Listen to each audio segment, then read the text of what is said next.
Okay, so final slide here. It'll probably be a bit longer of a video. Again, I guess I need to modify and maybe turn in some more images to complement what I'm talking about. But by the end of the second century, so the end of the 100s, near the zeros, the odds, there is, based on those things that I just talked about, a renewed struggle between the aristocracy and more common people who want to improve their lot. By this point, the Senate has become the effective governing body of Rome. It's, by this point, 300 men. They come from landed aristocracy, those folks who are buying up the latifundia. They remain senators for life. Think about what that means if you can't ever be voted out. They become particularly powerful in the Punic Wars. They come to control domestic and foreign policy. They control financial affairs. And within the Senate, a select circle of very wealthy and powerful families, drawn from actually both patrician and plebeian classes, called nobiles, come to hold the most important political offices. And they basically become a governing oligarchy. Think back to what we said about Polybius's cycles of government. The way that these folks approach politics gets subdivided into two different camps. Again, terms on that term slide. First group are known as the optimates. They are kind of the old school, traditional, conservative members, means the best men. And the opposing group are the more liberal folks, the populares, meaning favoring the people. So, from an optimates perspective, they want government to stay in the hands of the people that have had control of government now for centuries. The populares, on the other hand, are ambitious aristocrats who want to use the people's power to govern politics, to dominate assemblies, and to change the way that Rome itself is run. And it's among these populares that two individuals who are really important to Rome's history evolve. They are the brothers Gracchi, Tiberius and Gaius Gracchus. So Tiberius is around 163 to 133 BC. He rules as a tribune and does that in 133. His brother Gaius also rules as a tribune for a couple of years from 123 to 121 BC. They lead the Populares party in the assembly. They propose radical reforms, although they don't seem too radical to them, to the Roman constitution. And much like Cicero, who we talked about in the last class, they believe that Rome's health as a republic is tied to their condition of being small, almost subsistence-type farmers who had the values that the early Romans had.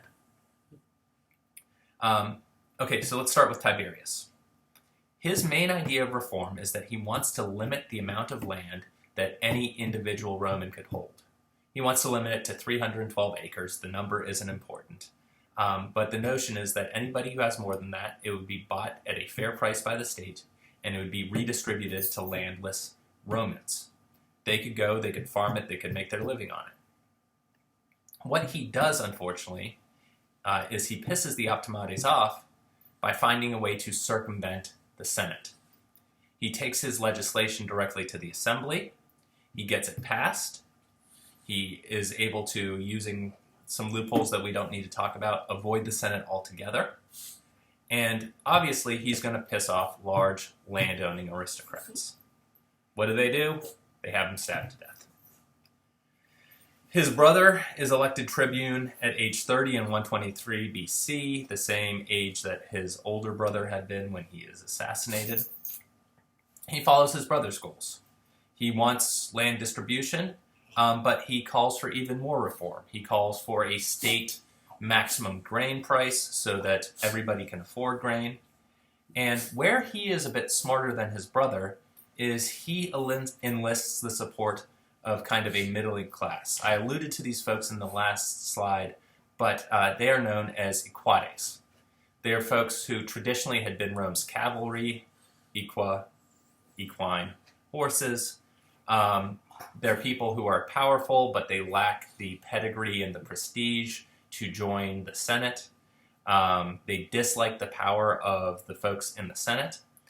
And what he is able to do is replace senators on lots of jury courts, also lots of provincial governors with equades. When Rome conquers much of the very rich East, he is able to set the equades up there as tax collectors, which enriches them even more. And as a result of all these things, a series of battles develop between both Gaius' supporters and his opponents. What do you figure happens to Gaius? Unfortunately, the same thing as his brother. He is executed, or actually he's killed in kind of a street riot. And so the result, all in, of the Gracchi reforms is not much. But what they've done is they have used the tribuneship rather than consular power, and they have used the assembly to push forward agendas that create a ton of political instability within Rome. And in many ways, this marks the decline of the traditional republic. It opens the door to all sorts of more instability and sets up what we're going to talk about for the next lecture. So for class, what I'd like you to be able to do is answer these guided questions, ask any questions that you might have, and we're going to dig into things about how political life changes and how people have assessed this period, right? So what is it that makes somebody a good politician?